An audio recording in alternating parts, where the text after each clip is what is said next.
Tuhan besar, Tuhan dahsyat, Tuhan terpuji, Tuhan hebat, Tuhan tak terkalahkan, Tuhan layak ditinggikan, layak terima semua yang terbaik. Terima kasih untuk waktu kami boleh bersekutu, kami proklamasikan bersama-sama sebagai eklesia bahwa memang Engkau Raja yang berdaulat, kehendak-Mu yang harus terjadi, bukan lagi keinginan kami, tapi kehendak-Mu yang harus terjadi. Terima kasih Bapa. Terima kasih Roh Kudus, Engkau Guru Agung yang ajaib, Engkau pengajar hebat yang tak terkalahkan. Manusia terbatas, hamba-Mu terbatas, dan hamba sadar tidak ada manusia sehebat apapun yang bisa menguraikan firman, karena firman itu transenden, sangat tinggi, sangat tak terduga, sangat luas, sangat hebat, sangat tak terjangkau oleh pikiran manusia. Tapi haleluya, sekali lagi Roh Kudus, Engkau Guru Agung, Engkaulah sanggup, Engkaulah satu-satunya pribadi yang sanggup mengajar kami untuk menyatakan apa yang menjadi hati-Mu sendiri Tuhan.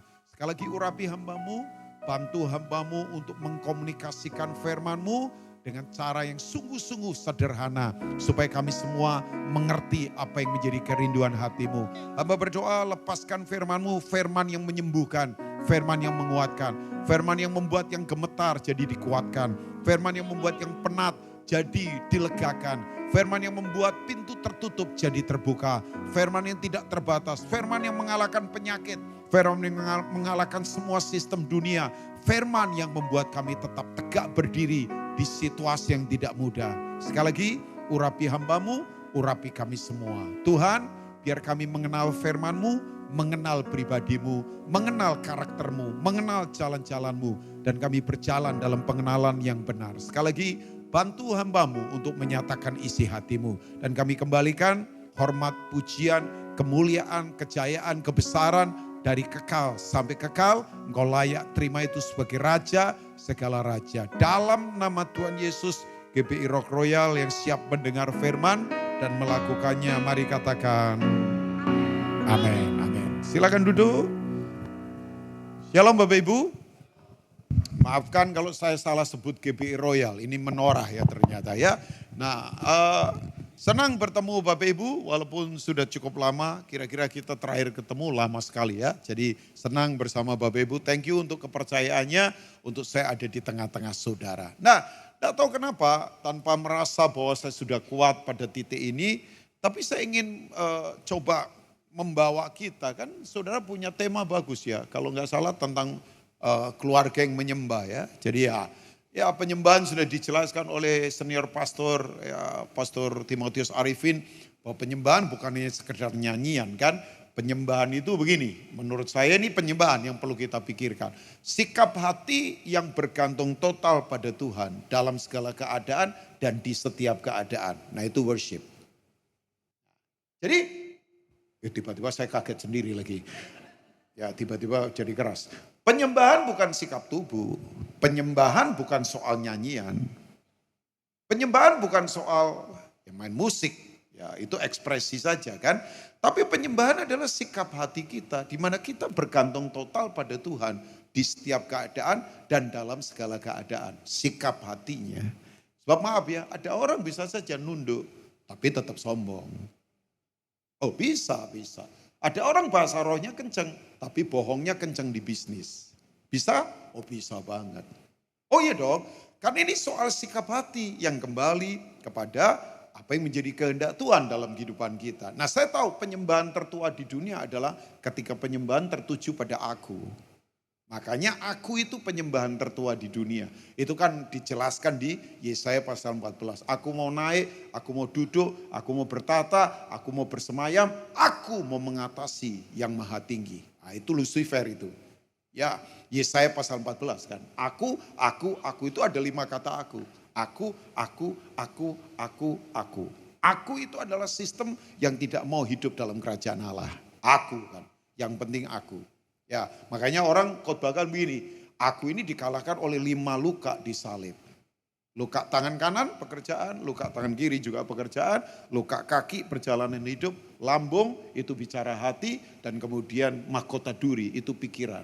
Semua harus dipaku untuk tujuannya pada kehendak Allah. Ya bolehlah orang khotbahkan itu kan dalam peristiwa salib. Ya, sudah pasti tahu kan. Ya kan ada 5 luka yang Yesus tanggung di salib.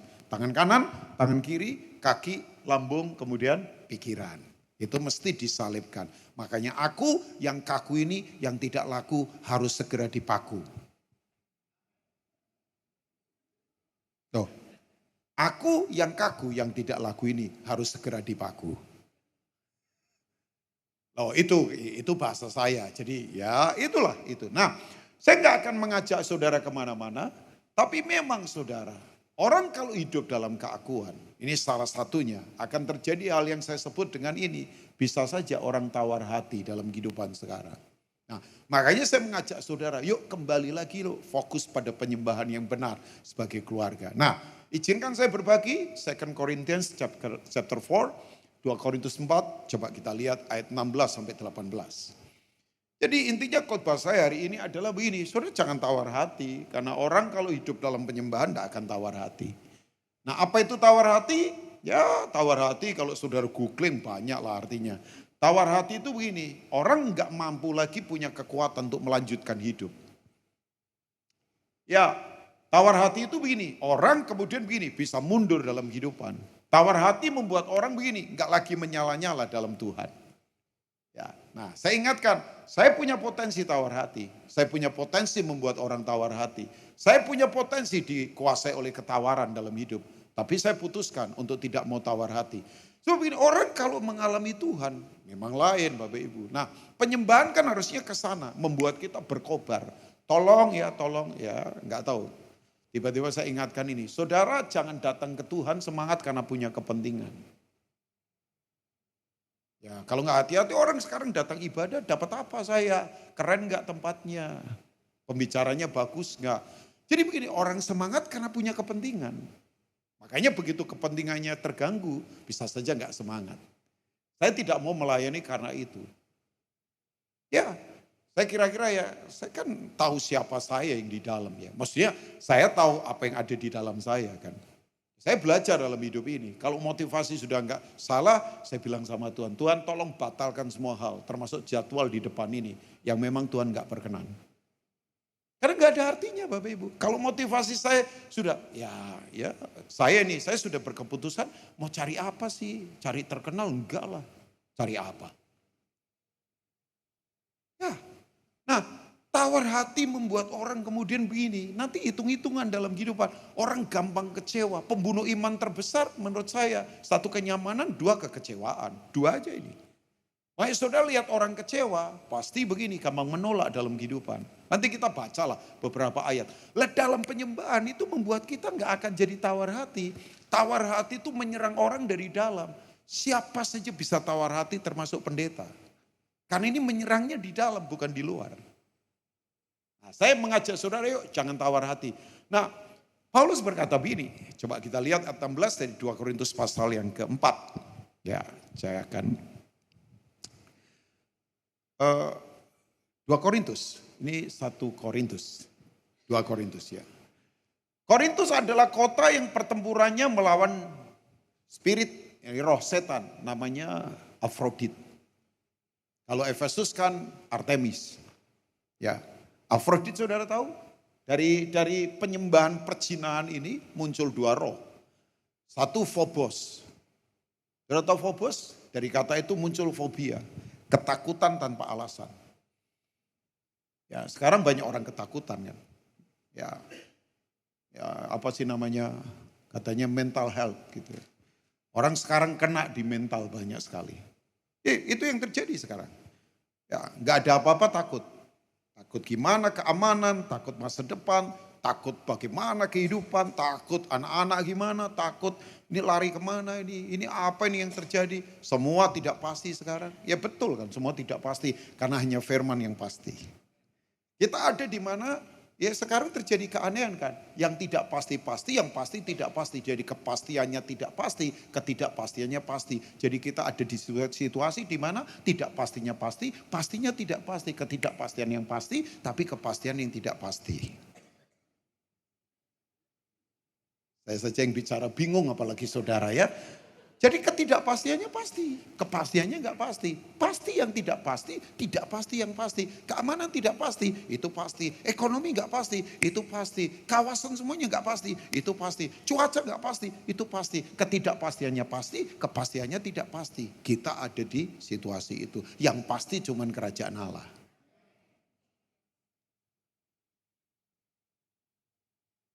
Ya, itu saudara mau kemana? Semua. Saya dalam anugerah Tuhan sama istri dan anak, bulan lalu kita around di US hampir 1 month.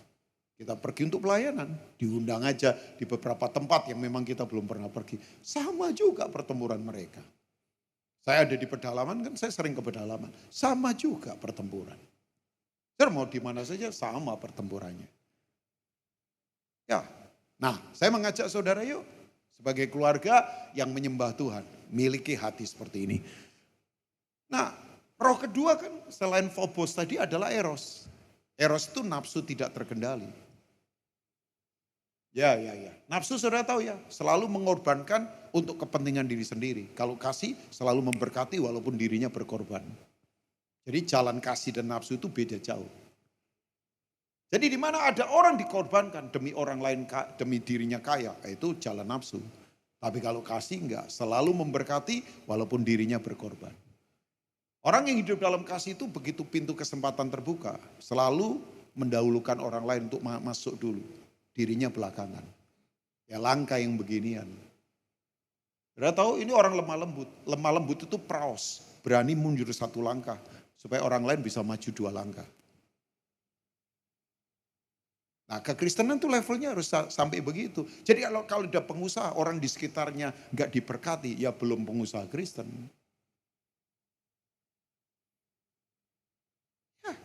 Itu level kita Bapak Ibu, bayangkan. Ya level kerajaan Allah kan beda. Cara mainannya di atas bukan di bawah.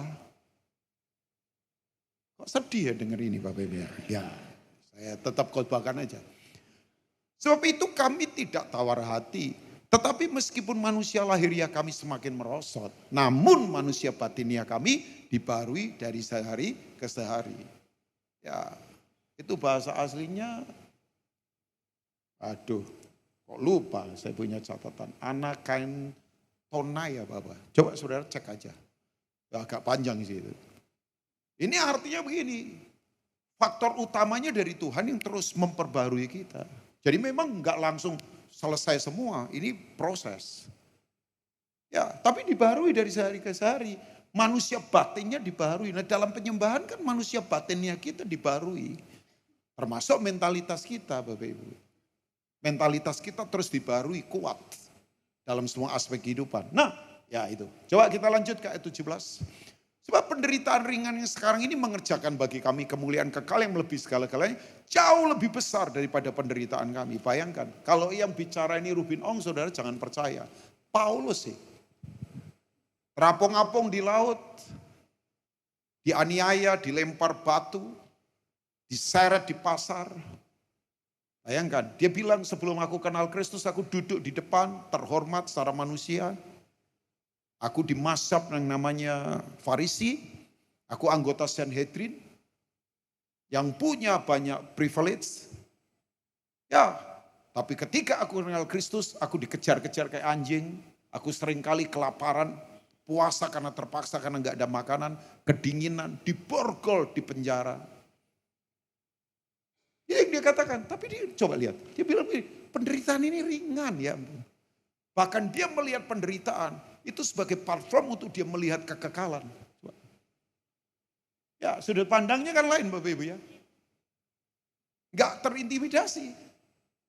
Sekali lagi Paulus, sudah bacalah orang ini. Penderitaannya berat, pertempurannya enggak gampang. Ini orang yang luar biasa penderitaannya Bapak Ibu. Bahkan ujungnya dia mati kan. Matinya kalau manusia ngomong kayak nggak terhormat. Dipenggal kepalanya sama kaisar psikopat namanya Nero. Nero kan, kaisar Nero. Ya, yang penggal kepalanya dia. Makanya ada penulis berkata begini, kalau kamu punya anak, kasih nama Paulus. Tapi kalau kamu punya anjing, kasih nama Nero. Tapi memang saya keliling ke banyak tempat. Memang banyak anjing namanya Nero. Apalagi yang rabies-rabies. Nero itu namanya ya.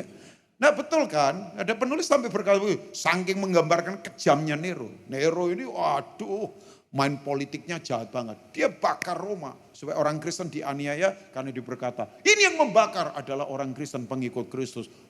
Dianiaya orang Kristen yang ada di Roma. Tuh, Petrus kemudian disalib terbalik, eranya dia juga. Ya kan, kita lihat ini. Oke, kita ke ayat 18 sebentar. Nah ini, sebab kami tidak memperhatikan yang kelihatan. Ini bahasa penyembahan semua ini. Sudah tahu nggak? Orang melihat berarti mengerti. Alkitab kalau bicara melihat berarti mengerti. Ya, katakan melihat berarti mengerti 2, 3. Kalau mendengar berarti melakukan. Makanya orang Inggris kalau mengerti selalu ngomong apa? I see. You see? Ya, I see. Itu bukan artinya dia melihat, aku mengerti. Yes, I see. Jadi melihat itu ada tuntunan, ada gambar. Itu bahasa penyembahan. Dia tahu apa yang dia lihat. Makanya dia tahu, saya mengerti. Aku tidak memperhatikan yang kelihatan, melainkan yang tak kelihatan. Karena yang kelihatan adalah apa Bapak Ibu? Sementara. Sementara sama dengan fana. Katakan fana. Ciri fana ada 5. Tua, kuno, merosot, sakit, mati. Oh iya. Jadi kalau saudara ketemu tua, makin tua, ya itu fana. Merosot, ya itu fana. Kuno, ya itu fana. Sakit, ya itu fana. Mati, pasti tua, kuno, merosot, sakit, mati. Saya dulu datang sekian tahun yang lalu, Royal ini masih bagus lah, bangunannya baru. Ya sekarang oke juga masih, tapi kan sudah mulai kuno. Wajahnya beberapa sudah kuno juga. Enggak lah, sudah mulai tua maksudnya. Ya kan, coba. Ya, saya dulu rambutnya banyak ombaknya, sekarang banyak pantainya. Dulu ngombak Pak, gondrong Pak, sekarang pantainya banyak Pak. Ya gigi mulai berkurang juga, ya itulah, fana itu begitu. Tua, kuno, merosot, sakit, mati. Nah orang sekarang definisikan ini nggak ngerti, makanya yang dikejar sembarangan, yang dikejar yang sementara, yang kekal nggak dikejar. Tuh, oke. Saya akan sampaikan beberapa hal. Ini kan bahasa penyembahan semua. Aku tidak memperhatikan yang kelihatan, melainkan yang tidak kelihatan. Dia fokuskan pandangannya pada pandangan kekekalan. Nah, dari ayat ini ternyata orang itu kenapa bisa tawar hati ya? Yang pertama, orang tawar hati karena begini. Coba ke ayat yang ke-16 tadi. Merosot hidupnya, melorot, merosot. Kesehatan merosot, keuangan merosot, apalagi posisi merosot, aset merosot, toko merosot, usaha merosot. Saya dengar satu teman cerita begini sama saya. Pak Rubin, ada pendeta, orang gila dia doakan sembuh. Orang sakit dia doakan sembuh. Tapi waktu kesehatannya merosot, dia sendiri sakit gak sembuh-sembuh, mesti cuci darah. Karena gagal ginjal. Tahu gak Bapak Ibu? Pendeta ini murtad tinggalin Tuhan. Terus dia tanya sama saya, gimana menurut pendapat Pak Rubin? Nah, saya diam. Sebab ada waktunya saya nggak mau bicara apapun. Karena saya nggak ngerti. Sebab saya tahu nggak gampang itu prosesnya. Ya tapi puji Tuhan dilayani teman saya. Akhirnya 3 bulan sebelum pendeta ini meninggal. Pendeta ini kemudian kembali ke Tuhan. Tapi sempat tinggalkan Tuhan Pak. Nah saya kasih tahu bahwa orang bisa tawar hati karena merosot. Merosot, membuat orang jadi kecewa Bapak Ibu. Ya kecewa kan. Ya kecewa tahu Bapak Ibu. Kecewa itu cirinya begini, apa yang dia mau tidak terjadi. Itu membuat orang kecewa kan. Loh sesuatu yang kita mau tidak terjadi itu tidak gampang loh untuk kita hadapi.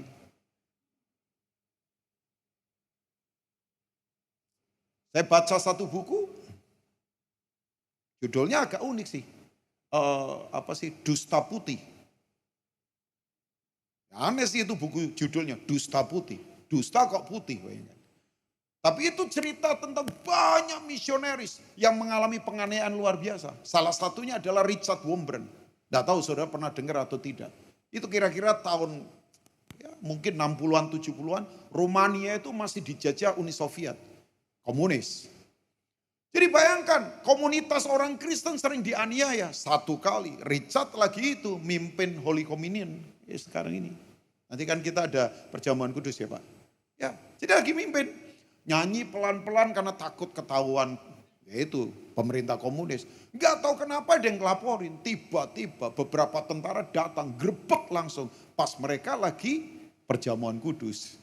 Jadi senjata AK kan senjatanya Soviet itu. Ditodongkan Pak ke mereka. Ya kemudian mereka berkata, lagi ngapain kalian? Pasti lagi ibadah ini. Udah. Saudara tahu mereka udah terancam jiwanya. Nah Richard kan pemimpinnya gak takut. Tapi tiba-tiba Richard berkata begini sama komandan tentaranya. Ini bahasa aneh sekali. Dia berkata begini. Oh iya, lagi apa ibadah ya? Kalau Richard berkata iya ya udah. Dia gak takut. Mungkin dia ditembak ya mati. Tapi kan dia mesti tanggung jawab. Kira-kira ada 100-an orang. Gereja bawah tanah Pak itu. Jadi ngalami tekanan yang begitu luar biasa. Oh iya. Kita kadang-kadang melihat yang begini kasihan ya. Mungkin mereka melihat kita kasihan karena terlalu nyaman. Mungkin loh. Kan itu tinggal sudut pandang. Kita berkata kasihan ya mereka yang dianiaya. Mereka mungkin melihat kita kasihan. Karena kita teraniaya oleh kenyamanan. Kan sudut pandang Pak itu world view kan. Sudut pandangnya bagaimana? Nah itu. Nah Bapak Ibu begini. Richard tiba-tiba ngomong kata-kata begini. Oh iya, kami ini lagi bagi warisan karena kakak sulung kami meninggal. Itu menurut saya jawaban luar biasa loh itu. Saudara tahu cerdik? Cerdik itu begini, menyatakan kebenaran dengan kreatif tapi tidak berbuat dosa. Nah itu cerdik. Ya cerdik dasarnya tulus. Gak boleh licik. Jadi menyatakan kebenaran dengan kreatif tanpa berbuat dosa. Ya betul yang dia lakukan. Kami bagi warisan. Kan tubuh dan darah Yesus itu warisan ilahi kan. Karena kakak sulung kami meninggal. Yesus kan kakak sulung. Kita saudaranya. Secara manusia Pak. Wih begitu komandannya dengar. Oh kakak kalian meninggal. Langsung luruh. Senapan semua diturunkan. Oh ya udah, maaf mengganggu kekusukan kalian ya. Begitu tentara selesai, ya udah pergi langsung tutup doa, bubar semua. Siapa Richard Wurmbrand? Saudara baca baik-baik. Orang ini misionaris yang kalau nggak salah 17 atau 18 tusukan linggis kena ke tubuhnya. Tapi dia berkata begini, aku nggak mau kecewa. Nah, orang bisa kecewa karena merosot, penderitaan terlalu berat. Tapi orang bisa kecewa juga karena apa? Coba lihat ayat berikutnya, ayat 17. Ini, penderitaan yang bertubi-tubi menghantam kita. Saya gak tahu sementara saya sharing ini, Bapak Ibu lagi mengalami tekanan yang tidak gampang. Masih ingat gak peristiwa Yohanes pasal 5? Ingat gak Yohanes pasal 5? John chapter 5. Ada satu kolam namanya kolam Bethesda. Kolam di Bethesda. Kolam itu bahasa aslinya Midway. Midway itu tempat pentahiran. Jadi ada public pool, ada private pool. Orang kaya biasanya punya kolam. Itu bukan untuk berenang, untuk mentahirkan dari kesalahan. Nah di Bethesda itu ada kolam. Kolamnya ada di gerbang domba. Gerbang domba gambaran penebusan. Tapi orang sudah ditebus, tetap ada yang lumpuh. 38 tahun lumpuh. Jadi orang bisa ada di gerbang domba, tapi imannya lumpuh, tapi kekuatannya lumpuh, kasihnya lumpuh, pelayanannya lumpuh, hidupnya lumpuh. Waktu Yesus tanya, kan Yesus datang ke kolam itu. Bethesda artinya rumah anugerah. Bet itu rumah, Tesda itu anugerah. Saya di sini kasihan ya, tanya sendiri, jawab sendiri sebabnya. Ya memang saya nggak terlalu mengharapkan jawaban karena dari wajahnya masih curiga sama saya ya. Enggak lah, saya tetap akan tanya ya, siapa tahu bisa ada yang menjawab ya jawaban. Jawaban salah tidak mempengaruhi keselamatan, percayalah ya. Nah, saudara begini, Yesus kan tanya. Tahu enggak? Coba lihat baik-baik, pertanyaan yang sangat gampang jawabannya. Tapi orang ini tidak bisa menjawab. Loh, Yesus tuh tanya pertanyaan yang sangat mudah. Dia tanya begini sama orang lumpuh 38 tahun ini. Sudah baca nanti di Yohanes pasal 5. Maukah kamu sembuh? Jawabannya gampang nggak? Loh, jawabannya gampang nggak Pak? Ya gampang. Ya jawab aja mau. Tapi begini Bapak Ibu. Orang kalau sudah terpenjara oleh penderitaan, maka yang lumpuh bukan kakinya lagi, pikirannya lumpuh. Ditanya maukah kamu sembuh? Jawabannya nyalain orang lain. Gak ada orang, semua egois, semua gak peduli. Harapannya pada orang lain. Dia salahkan semua yang di luarnya dia. Nah, saya ingatkan saja, penderitaan memang betul membuat orang bisa tawar hati. Saya tahu ini ke depan gak gampang. Siapa bilang gampang? Saya duduk di kursi beberapa hari yang lalu lagi berdoa. Tuhan kuat sekali bicara sama saya. Dia bilang begini, ini ke depan keadaan. Gak semudah yang kita pikirkan. Sampai Alkitab berkata pahlawan saja menangis. Jangan rasa diri kuat loh Bapak Ibu. Ini ke depan gak main-main Bapak. Oh iya, kondisi tidak mudah. Saya tahu Bapak. Sementara saya sharing ini makanya saya nggak mau sharing mulu-mulu. Saya tahu lah Bapak Ibu proses yang tidak gampang. Ada dari saudara yang sekarang sedang menghadapi situasi semua tertutup, menurun semua, lagi bingung dengan situasi. Jadi saya akan beri solusinya apa yang harus kita hadapi di hadapan Tuhan sebagai para penyembah. Makanya saudara betul-betul fokus yuk ke dalam. Jaga kekuatan kita yang ada di dalam. Mungkin bahasa saya terbatas. Tapi saya ingin sampaikan ini, penderitaan membuat orang memang bisa kemudian tawar hati. Apalagi begini, kalau saudara melihat dengan cara salah, maka saudara akan melihat sesuatu yang keliru dalam kehidupan. Makanya betul, kenapa orang terintimidasi? Kenapa orang ketakutan? Kenapa orang khawatir? Kenapa orang bimbang? Kenapa orang bingung? Karena cara melihatnya salah. Yang dia lihat kebutuhan lebih besar dari Tuhan. Yang dia lihat penyakit lebih besar dari Tuhan. Yang dia lihat semua persoalan lebih besar dari Tuhan. Padahal kan Alkitab berkata langit itu tahta Tuhan. Bumi tumpuan kakinya. Tidak ada yang lebih besar dari Tuhan. Tuhan lebih besar daripada apapun, siapapun. Tuhan dahsyat, Tuhan tak terkalahkan. Nah cara melihat, ini kalau salah melihat, saudara kan salah dalam kehidupan. Makanya kalau hati tidak benar, selalu yang dilihat salah, keputusannya salah. Kayak Lot di Kejadian 13. Dia lihat lembah Yordan itu hijau, subur. Padahal itu daerah Sodom. Abraham begini, mendengar firman, cara melihatnya dari hati yang benar. Makanya orang kalau hatinya tidak kuat, sudut pandangnya keliru. Pak, saya lihat pelayanan sudah beda. Saya lihat uang sudah beda Pak. Bukan karena saya pendeta. Sorry ya, saya melihat uang itu cuma untuk alat transaksi saja. Udah gak lebih dari itu. Karena sekarang orang melihat uang sebagai alat kekuasaan. Orang sekarang melihat uang bergantung di sana. Kenapa? Yesus berkata tentang spirit namanya mamon. Mamon itu adalah ketika uang dipersonifikasikan jadi benda.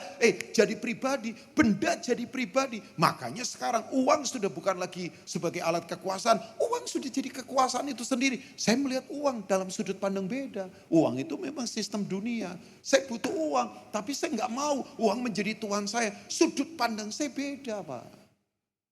Saya pelayanan dalam anugerah Tuhan ditemenin istri hampir 40 tahun sampai sekarang. Oh proses. Tapi apakah kita kemudian Ya, enggak lah saya enggak mau kemana-mana ya. Punya motivasi yang kemudian sembarangan.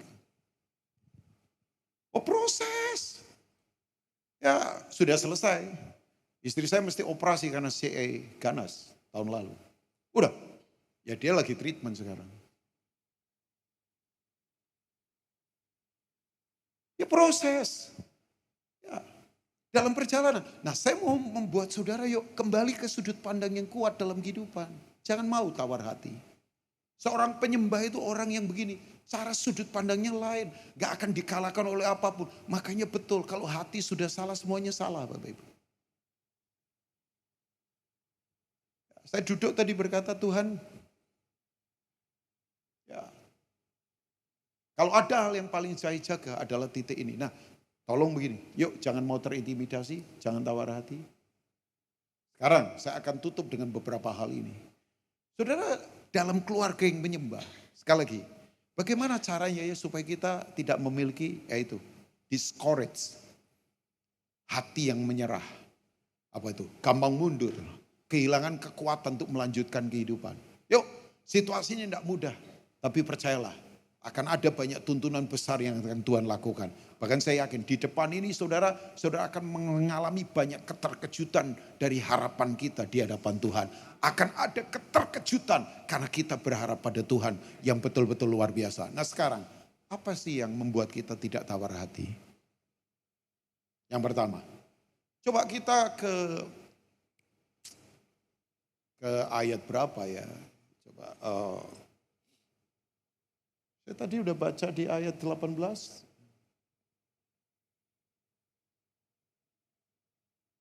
Yang pertama, saya tadi sudah sebutkan sih ya. Nah ini, saudara mesti pertajam mata kekekalan kita. Ya, ini bahasa terbatas saya. Secara profetik kita potensi, secara potensi kita profetik karena kita ini makhluk roh. Secara rohani kita sangat potensial. Secara potensial kita sangat rohani. Profetik kita sangat potensi kita sangat profetik. Nah, kalau saya bilang profetik itu bukan kemudian apa sih ngawang-ngawang di udara yang gak ada juntrungannya ya. Saya paling gak setuju kalau orang selalu begini, yang rohani terlalu dirohanikan melulu. Misalnya orang berkata, oh rohani kan harus nyanyi dulu Pak, rohani harus kebaktian dulu. Oke, kebaktian penting, ibadah penting. Tapi begini, apa saja yang kita lakukan yang dasarnya firman rohani. Jadi kita tidak usah terlalu merohanikan yang terlalu apa sampai jadi nggak ada mendaratnya. Misalnya, saya beritahu buat Bapak Ibu semua ya, sudut pandang kita kalau beda, lain Bapak Ibu. Saya punya teman, istrinya sakit berat. Sakit berat. Dan saya tahu orang ini kerasnya minta ampun, pengusaha. Ya dia kaya, cuman kalah ganteng sama saya. Dia kaya Pak, usahanya diberkati. Orangnya keras, saya tahu, keras banget. Sama istrinya gak mesra sama sekali tidak mesra. Ya udah, panggil istrinya jarang panggil sayang. Oh itu kalau dia panggil sayang, pasti burung bicara langsung. Ya, keras Pak orangnya. Satu kali istrinya sakit berat. Di ruang ICU. Sampai kira-kira hampir 3 bulan. Enggak lah, maksudnya bolak-balik begitu ya. Di ruangan apa begitu rumah sakit hampir 3 bulan. Salah satu efek dari sakitnya dia itu sakit di dalam. I think cancer kali ya. Dia kena kanker apa begitu. Sudah tahu salah satu efeknya. Aduh, gak bisa BAB dengan lancar. BAB-nya keras. Itu perut keras. Tapi yang luar biasa. Ini orang ini tungguin istrinya, rawat istrinya. Di tengah godaan, teman-temannya bilang begini, ngapain kamu? Udahlah, cari istri baru. Kan kamu pengusaha bukan pendeta. Kalau kamu pendeta boleh, bayangkan.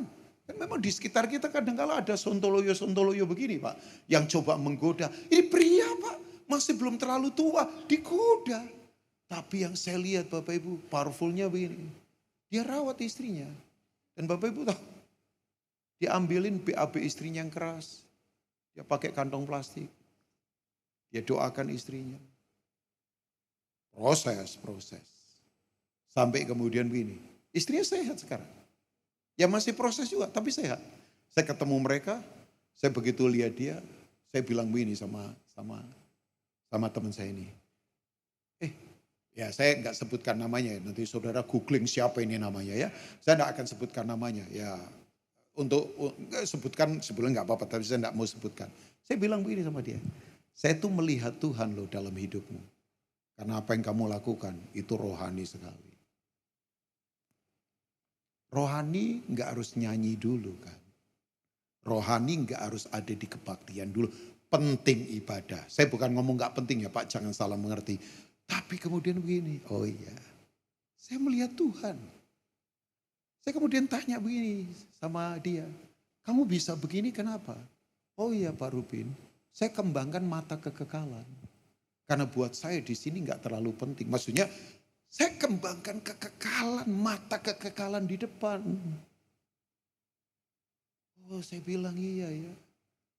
Orang kalau matanya betul-betul dikuasai oleh hadirat Tuhan, urapan Tuhan. Makanya kan Alkitab seringkali berkata begini, lumasi matamu dengan minyak. Segarkan mata kita dengan air kehidupan. Yaitu penting sekali dalam kehidupan. Makanya saudara tahu enggak? Oke, kalau saudara baca Bilangan pasal 14. Tahu Bilangan 14 cerita apa? Ini Kristen semua kan? Loh, Bilangan 14 saya dari tadi tanya ayat gak ada yang menjawab. Yohanes 5 gak ada yang menjawab. Ini udahlah kembali ke perjanjian lama lah ya. Bilangan pasal 14. Loh, Bilangan 14. 12 pengintai. Ya, kasihan lagi saya tanya sendiri, jawab sendiri, coba bayangkan. Ini saya sebenarnya diterima enggak sih di sini Pak? Ya diterima lah ya. Bilangan 14 saudara tahu 12 pengintai kan. Masuk ke imperium besar namanya Kanaan. Dengan suku yang sangat ganas namanya Yebus. Dan di sana banyak raksasa, suku Enak. Itu gak main-main itu, tingginya bisa di atas 2 meter saudara. Musa berkata, kalian selidiki 12 orang.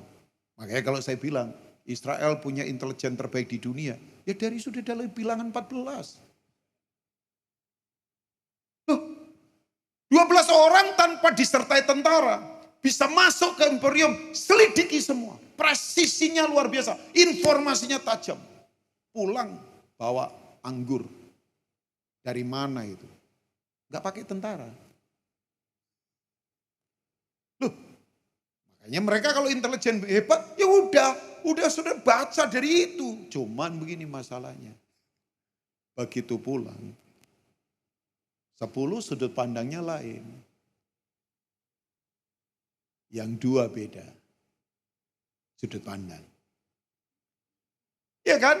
Coba, ini soal hati, tawar atau tidak? Yang tawar hati berkata, memang negeri itu subur, memang negeri itu indah, memang subur itu, negeri itu harapan kita di depan. Tapi enggak, kita kayak belalang, kita mati, kita habis, kita pasti hancur, kita enggak bisa mengalahkan. Nah itu, orang kalau hatinya tawar, cara bicaranya begitu. Negatif, pesimis. Aduh, saya tuh sedih kalau orang berkata Indonesia gelap, kabur dulu aja. Mau kabur kemana mas? Saya enggak mau ngomong begitu. Jadi tadi saya ngomong karena saya ngomong orang lain ngomong begitu. Saya enggak ngomong begitu. Saya enggak mau ngomong begitu.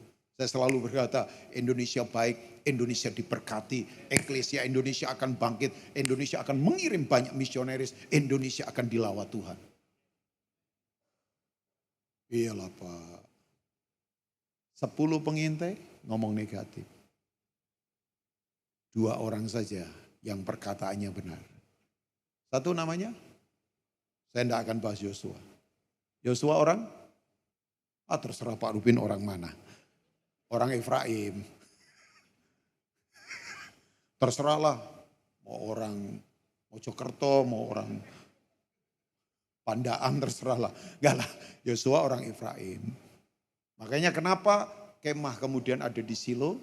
Karena Yosua itu orang Efraim. Silo itu daerah warisannya orang Efraim. Ya kan? Itu kan, makanya ada kemah di Silo itu, kemah tabut Allah ada di sana. Oke, kembali. Tapi satu orang ini menurut saya hebat. Orang Kenas. Orang mana? Orang Kenas. Kenas bukan suku Israel. Tapi dicangkokkan pada suku yang namanya suku para raja, Yehuda. Siapa dia? Kaleb. Ada di sini yang namanya Kaleb? Ada yang namanya Kaleb? Kaleb usia tua. Tapi dia berani tantang raksasa dan gunung. Berikan aku raksasa dan gunung. Kaleb punya tanah warisan di mana? Terserahlah Pak, Terawas atau Tretes terserahlah. Kalau sudah terserah ya udah. Warisan Kaleb di mana? Loh, warisan Kaleb, Hebron. Hebron itu 1 kilometer di atas permukaan air laut, subur. Dan semua raja Israel dikubur di Hebron. Ini orang hebat. Saya pembelajar sejarah Bapak Ibu, makanya yang begini-begini saya pelajari. Kan kata Pak Karno, bangsa besar adalah bangsa yang belajar sejarahnya. Itu kata Pak Presiden Soekarno, kan betul gak Pak ya? Tahu akar. Sudah tahu? Kaleb. Saya tanya kenapa ada yang namanya Kaleb. Kaleb itu artinya anjing. Kaleb. Kesetiaan. Ya, saya tahu kalau ada binatang yang setia, anjing. Setia. Saya sejak punya anjing, memang lain. Oh iyalah. Kita kalau pulang ditungguin. Setianya minta ampun, nongkrong di pintu. Berjam-jam dari pagi sampai siang. Nungguin tuannya. Begitu saya pulang, jingkrak, senengnya minta ampun. Ketemu saya. Belum tentu mantu kita nungguin kita. Yang ketawa saya tahu punya pengalaman. Malah ada mantu yang berkata, pulang lagi. Kapan pulang ke rumah Bapak ini orang ya? Enggak lah, janganlah saya cuma bercanda aja. Tapi betul, Kaleb. Sudut pandang, makanya warisannya di Hebron. Yang dia kalahkan para raksasa. Apakah Kaleb orang Superman? Orang biasa. Yang hatinya luar biasa. Nah, saya mau beritahu buat Bapak Ibu semua, yuk kembangkan mata kekekalan. Mata jangan tertipu, tersihir dengan semua materi terus. Mainan kita cuma di situ terus, lahiriah terus, banding-bandingkan diri sama orang lain. Selalu ukurannya sukses duit, selalu ukurannya sukses besar, selalu ukurannya sukses pergi kemana banyak. Udah. Mata saya enggak lagi melihat begitu. Saya enggak terpesona dengan semua keindahan apapun yang ada di secara materi. Oh iya, bukan saya iri, terserah. Orang punya itu oke lah. Makanya saya enggak mau melihat orang sukses. Oh karena ini dia sukses, biasa aja. Buat saya sukses adalah orang yang melakukan kehendak Allah. Makanya kalau mata tidak dibaharui, stres kita. Pernah lihat enggak ada orang? Kalau mengukur orang yang sederhana, dia ukur, enggak ada apa-apa. Itu matanya, enggak kuat.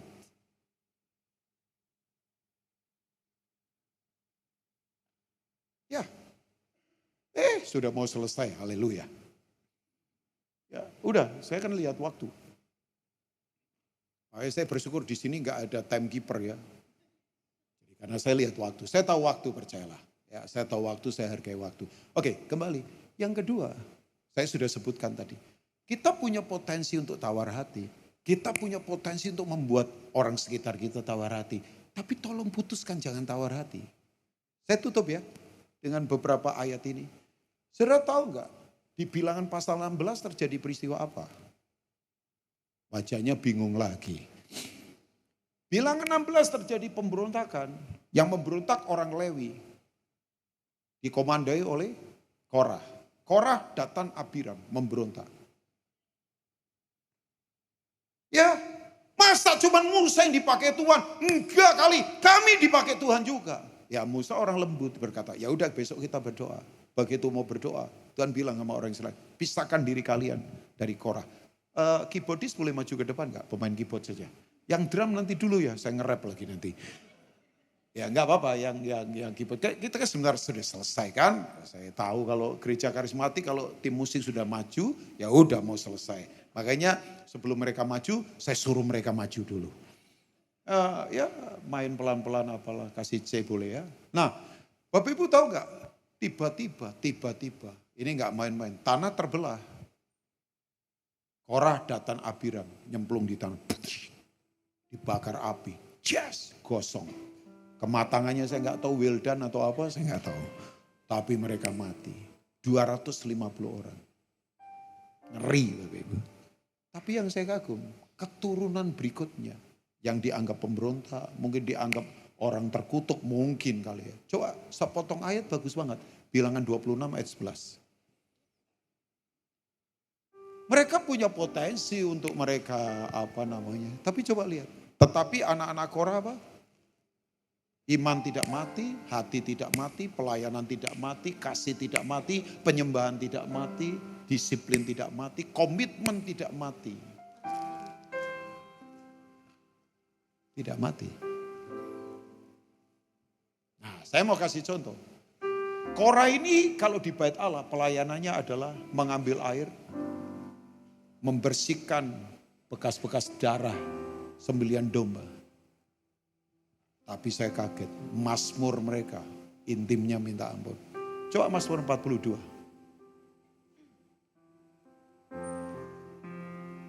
Mazmur 42. Engkau kekuatan dan perisaiku. Mazmur 42. Kepadamu rohku berserah. Dari awal ya.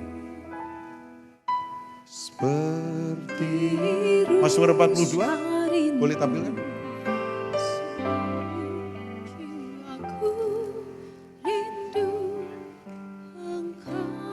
Oke, stop, nanti kita konser lagi. Saya pikir Mazmur 42 itu Mazmurnya Daud dulu sebelum saya belajar Alkitab. Iyalah Mazmur dalam. Bahkan nanti di ayat-ayat berkata, aku mendahului orang yang berjalan maju ke bait Allah. Mendahului mereka berarti punya tenaga untuk cepat ke rumah Tuhan. Ada kekuatan. Orang tawar hati gak punya kekuatan. Korah. Ya thank you ya. Coba bayangkan.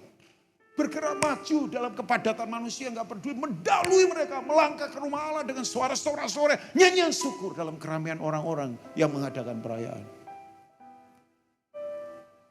Mereka putuskan untuk tidak kecewa. Oke. Mazmur 84 ayat 11. Teman saya karang lagu ini, dia bisa beli rumah. Ratusan ribu CD lagu gara-gara lagu ini. Lebih baik. Naik lagi. Satu hari di pelataran.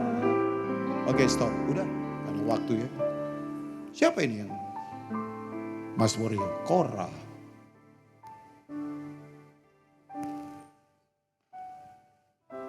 Mereka enggak putuskan untuk kecewa. Mereka enggak putuskan untuk mereka tawar. Mereka putuskan, maksudnya putuskan untuk tidak tawar hati. Billy Graham seorang hebat. Itu punya tandem seorang hebat juga. Temennya dia. Pelayanan bersama, Billy khotbah penginjilan, temennya doakan orang, orang sembuh. Orang mati bangkit, orang buta melihat. Satu kali istrinya sakit, dia doakan mati. Dia kecewa tinggalkan Tuhan. Tulis buku Farewell to God.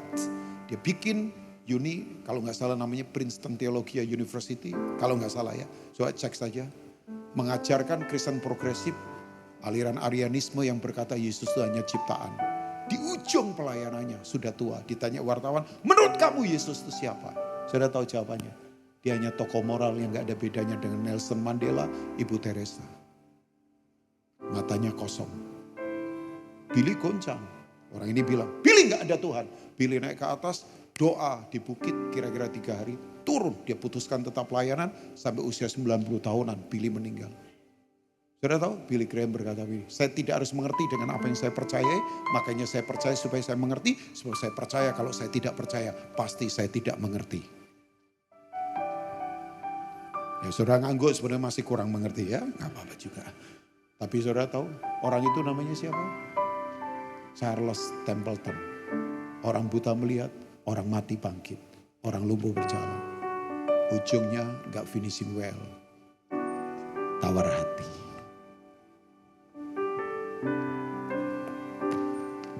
Yuk dalam penyembahan, hati gak akan tawar. Sudah, kita selesai. God bless you all. Tuhan Yesus memberkati. Mari bangkit berdiri bersama-sama. Korala pasikete karala pataka sikete karala parala pataka karala. Taruh tangan di dada Bapak Ibu. I want pray for you. Sikete karala pataka sokoto korala papa parala papa. Mari yang lemah berkata, aku kuat. Mari yang tidak berdaya berkata, aku ini pahlawan. Mari yang jatuh berkata, aku bangkit lagi. Pemenang bukan orang yang tidak pernah gagal.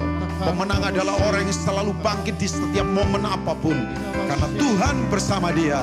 Alkitab berkata, Tuhan menetapkan langkah-langkah orang yang berkenan kepadanya. Apabila ia jatuh tidak sampai tergeletak. Sebab tangan Tuhan menopang kita. Dalam penyembahan ada kekuatan. Dalam penyembahan ada anugerah. Dalam penyembahan sudut pandang kita kuat. Dalam penyembahan kita melihat bahwa Tuhan lebih besar daripada apapun. Jalani kehidupan dengan kekuatan yang datangnya dari Tuhan. Keluarga-keluarga yang menyembah akan mengalami banyak hal yang luar biasa. Tidak mengizinkan tawar hati menguasai kita. Karalapa paralapa. Hikaralapa takaseket karalapa. Hikaralapa paralapa. Saudara percayalah, ke depan ini saudara akan banyak dikejutkan oleh harapan yang datangnya dari Tuhan. Ada keterkejutan, surprise of hope. Ada keterkejutan dari harapan dari Tuhan. Ada keterkejutan yang Tuhan akan nyatakan. Keterkejutan dari harapan yang datangnya dari Tuhan.